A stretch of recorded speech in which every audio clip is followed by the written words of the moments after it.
Що? Та воно вибросить, що?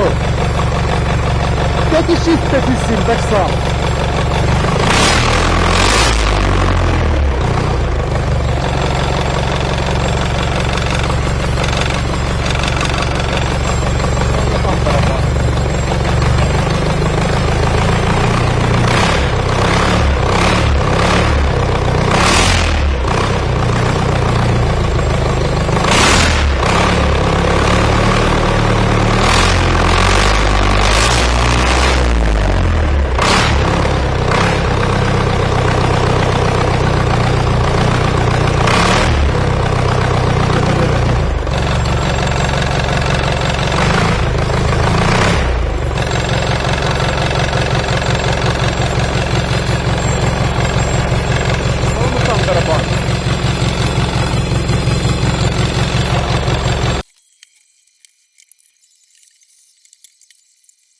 Та на її, я свою вдіну, на.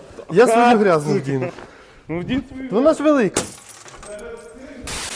Вітаю, друзі! На зв'язку компанія Rem Parts. Ми маємо черговий відкапіталений двигун з трактора YTO 854.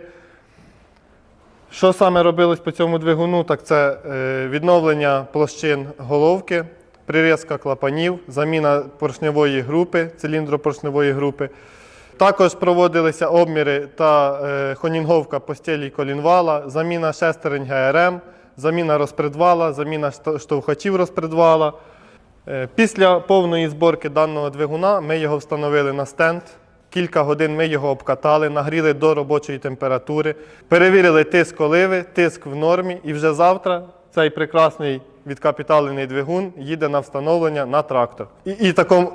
Бля, а якби ближче і щоб такого типу Валера зняв кадр, як махнути рукою, га?